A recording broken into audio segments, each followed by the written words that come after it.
Hello and welcome to Master Q. Here we discuss mysterious why, logically why things are happening, topics related to electrical engineering, and aim to crack competitive exams. To stay tuned, hit the subscribe button and press the bell icon. तो अभी हम देखने जा रहे हैं कि different colour of wire क्या indicate करते हैं।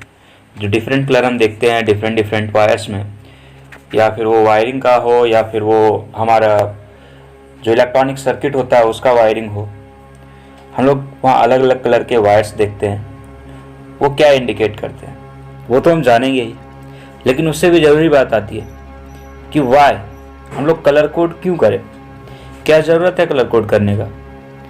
हमें तो याद रखना पड़ रहा है कि क्या कलर यूज़ करना है, डिफरेंट कलर के वायर्स खरीदने पड़ रहे हैं। ऐसा क्यों? तो ऐसा इसलिए है क्योंकि मान लीजिए कि अभी हमने वायरिंग किया, उसे करने के लिए कोई इलेक्ट्रीशियन आया। नेक्स्ट टाइम जब मुझे उसमें कोई रिपेयर करवाना है, कुछ करवाना है, एक्स्ट्रा एक्सटेंशन है उसका, तो उसके लिए क्या हम फिर से वही इलेक्ट्रीशियन को लेके आएंगे? हो सकता है कि हम उस इलेक्ट्रीशियन को ना लाएं।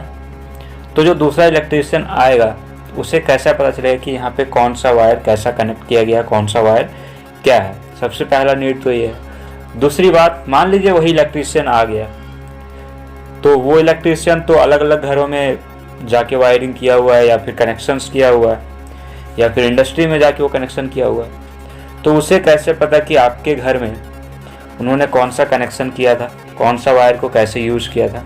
इसलिए हमने एक स्टैंडर्ड सेट की है जिसके अकॉर्डिंग हम हर वायर को कलर कोड देते हैं और एक स्टैंडर्ड बनाते हैं कि जो भी सेट करेगा वो ऐसा ही कलर को लेके इसी वायर के लिए यूज़ करेगा, ताकि जो नेक्स्ट आए वहाँ पे काम करने के लिए उसे कोई परेशानी ना हो और आराम से ऑपरेट कर सके। ये मैंने आपको एक छोटा सा एग्जांपल लेके समझाया, लेकिन आप इसी को समझिए जहाँ बड़ा इंडस्ट्रीज़ है, वहाँ पे उतने बड़े इंडस्ट्रीज़ में बहुत सारे इलेक्ट्रीशियन हैं और सबका डिपार्टमेंट चेंज होते रहता है, तो वहाँ कितना प्रॉब्लम हो सकता है। वहाँ पे इस चीज़ का और ज़्यादा नीड बढ़ जाता है। चलिए तो अपने क्वेश्चन पे आते हैं कि कौन सा कलर क्या इंडिकेट करता है, कहाँ पे यूज़ होता है।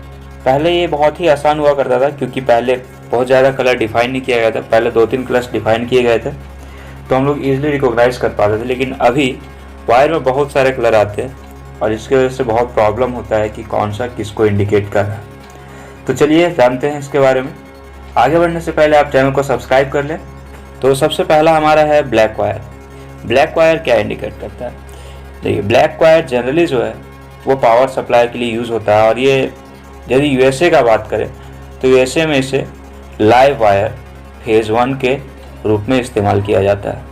लेकिन इन इंडिया इसे हम फेज़ वायर के टाइप से कभी इस्तेमाल नहीं करते। इसे हम इंडिया में न्यूट्रल वायर के टाइप से यूज़ करते हैं यदि वो 3 फेज़ है, और यदि वो सिंगल फेज़ है तब भी हम इसे न्यूट्रल के जैसा ही यूज करते हैं।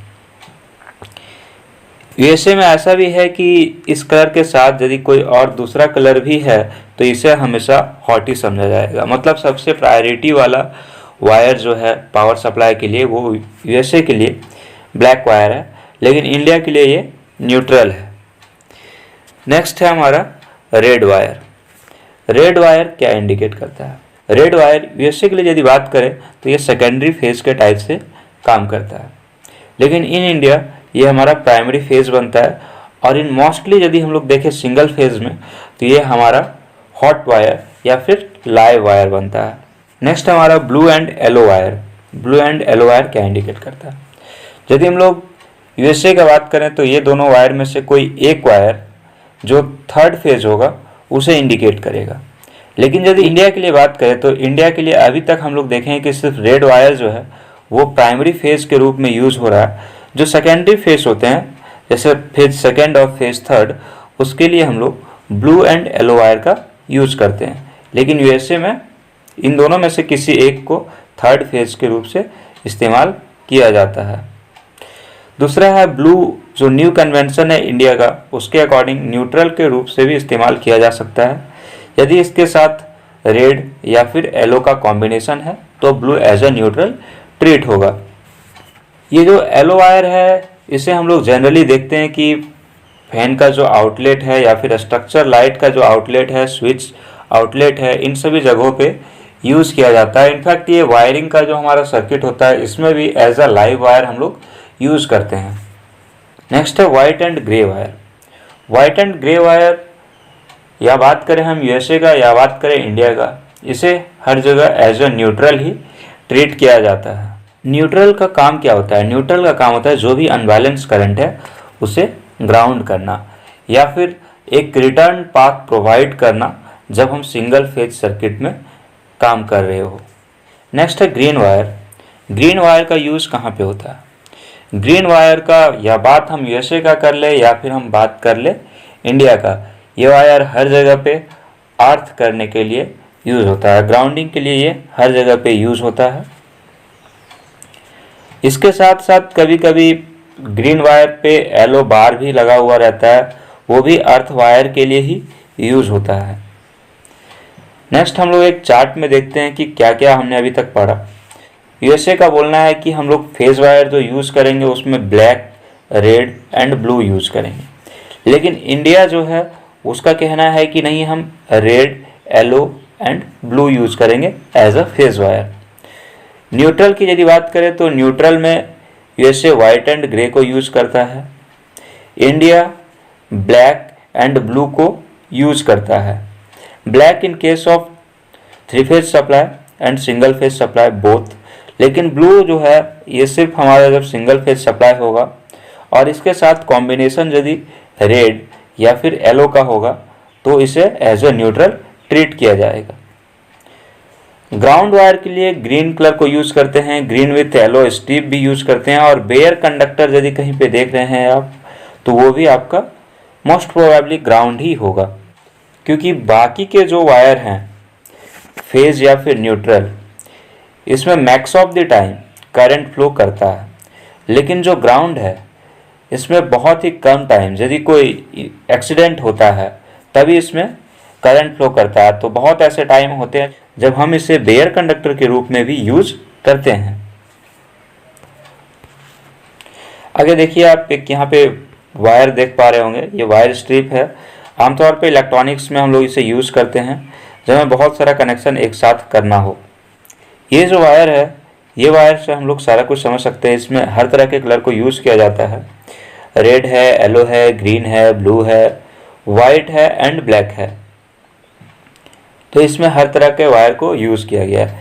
ये वायर यूएसए के स्टैंडर्ड के अकॉर्डिंग डिज़ाइन किया हुआ होता है, लेकिन इसमें सिंस सभी कलर्स अवेलेबल हैं तो इंडियन स्टैंडर्ड में हम लोग इसे आसानी से यूज़ कर पाते हैं।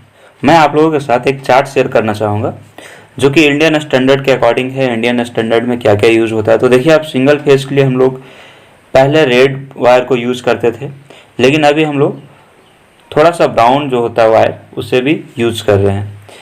सिंगल फेज न्यूट्रल के लिए पहले हम ब्लैक वायर को यूज़ करते थे, अभी ब्लू वायर को यूज़ कर रहा है, ये मैंने बताया।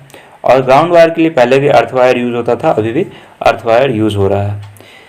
यदि हम लोग 3 फेज सप्लाई का बात कर ले तो RYB जो हम लोग जनरली नोटेशन देते हैं उसके अकॉर्डिंग वायर भी रखा गया है, और न्यूट्रल के लिए ब्लैक रखा गया है। और यदि हम लोग बात कर ले ग्राउंडिंग का, तो ग्राउंडिंग के लिए यहाँ पे भी ग्रीन वायर और green with yellow strip wire को यूज़ किया गया है। Okay, thank you. पसंद आया तो लाइक करें, कमेंट करें, शेयर करें अपने दोस्तों के साथ और सब्सक्राइब करना ना भूलें।